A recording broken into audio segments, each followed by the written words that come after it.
Hey everyone, and welcome back to the channel. Today, I've got a story for you that feels both classic and completely new. It's a modern fairy tale that asks a simple question. What if Cinderella's happy ending wasn't about a prince, but about her own dream coming true? So get comfortable and let's dive into the story of the glass rose. Once upon a time, in a city that shimmered with a million lights, lived a girl named Ella. But everyone who knew her story called her Cinder. Now, she wasn't covered in soot and ashes like in the old tales. Instead, she worked in a tiny flower shop right by the bustling train station. Her hands didn't smell of cinders, but of fresh roses and sweet jasmine. Still, her life was far from a fairy tale. After her mother passed away, her stepmother, a woman with a heart as cold as steel, turned their family home into a business, renting out every room. Ella was pushed aside, forced to live in the cramped attic, a forgotten corner of her own house. But up there, under the eaves, Ella had a secret. Every night, when the city finally hushed to a whisper, she would gather discarded glass bottles from the streets. With a small makeshift furnace, she'd melt them down, her small room glowing with fiery light. She wasn't just melting glass, she was forging dreams. With delicate, practiced hands, she crafted exquisite glass flowers. Each petal, each stem was a testament to her quiet hope. Her ultimate dream was to one day open her own flower shop, a magical place filled with these beautiful, immortal blooms, flowers that would never wilt or die. One chilly evening, as the autumn wind swept through the streets, a notice flashed across every screen in the city, from giant billboards to the small phones in people's hands. It was an announcement for the prestigious Royal Gala, the main event, the search for the Young Innovator of the Year. And the prize, oh, the prize made Ella's heart nearly stop. It was a full scholarship and, more importantly, the funding to launch your dream project. This was it. This was her chance. Her idea, the concept of a flower that could last forever, was fully formed, ready to be shared with the world. But as quickly as hope soared, it came crashing down. She had a dream, yes, but she had nothing else. No elegant dress for a gala, no fancy invitation, and certainly no money.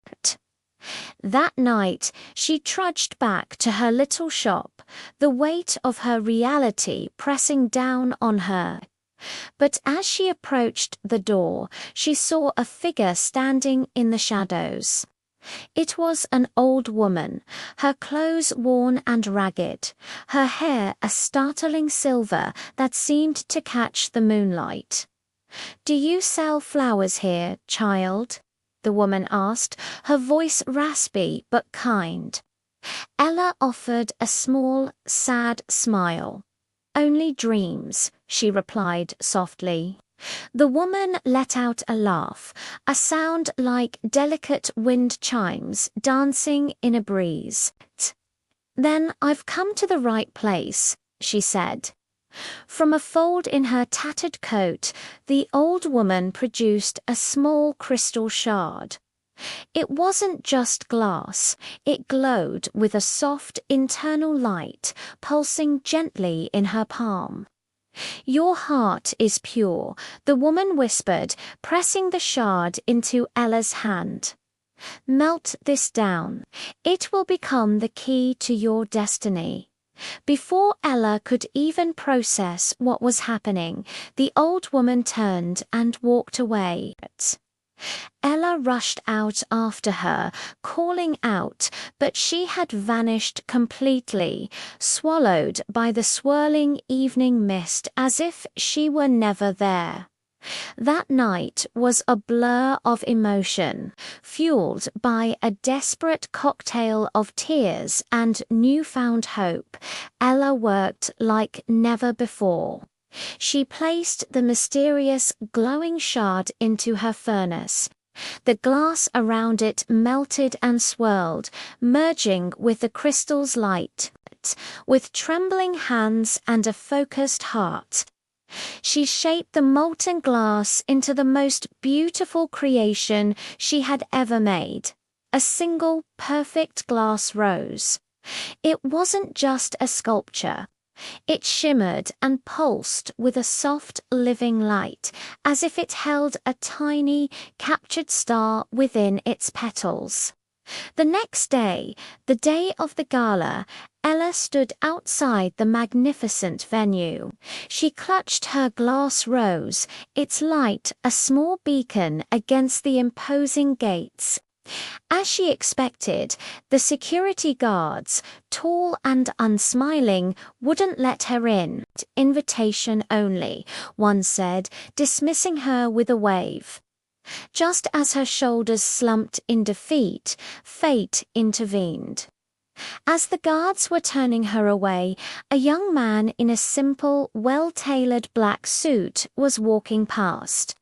He wasn't surrounded by an entourage or dripping with jewels, but he carried an air of quiet confidence.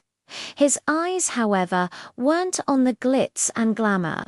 They were fixed on the glowing rose in Ella's hands. "That's incredible," he said, his voice filled with genuine awe. "Where did you make it?" Startled, Ella found herself explaining everything: the recycled bottles, her attic workshop, her dream of everlasting flowers. Her voice trembled, but she spoke with passion. The young man listened intently, a thoughtful smile playing on his lips. When she finished, he simply said, "Come with me." He led her past the bewildered guards and straight into the grand ballroom. A hush fell over the chattering crowd as they entered. All eyes turned to Ella, in her simple, clean white dress, holding her luminous creation. She seemed to glow from within under the brilliant chandeliers. The young man didn't hesitate. He walked her directly to the stage where the judges were seated. "This is Ella," he announced, his voice carrying across the silent room. "And I believe her invention deserves to be seen." The crowd gasped as he held the rose up for all to see. In the grand hall, the glass rose pulsed with a soft, rhythmic light, like a tiny, transparent heart beating with hope. Taking a deep breath, Ella found her voice. "It's made from recycled glass," she explained to the captivated audience. "It's designed to absorb sunlight during the day and then release it as a soft glow at night. It's like hope," she added, her voice growing stronger. "It never dies." The judges whispered amongst themselves, their expressions a mixture of astonishment and admiration. But the biggest surprise of the evening was yet to come. The young man who had brought her in reached up and calmly unclipped the simple name badge from his suit. He was Prince Adrian, the heir to the royal foundation and the host of the entire event. He turned to Ella, his eyes warm and sincere. "You believed in something beautiful when no one else was looking," he said softly for only her to hear. "And the world needs that kind of belief more than ever." It probably comes as no surprise that Ella won. The scholarship, the funding, it was all hers. Her dream blossomed into reality. Her shop, which she named the House of Everlasting Blooms, became famous throughout the city. People came from all over to see her magical glass flowers that captured the light. But through all her success, Ella never forgot her beginning. She never forgot the kind stranger who appeared when she needed it most.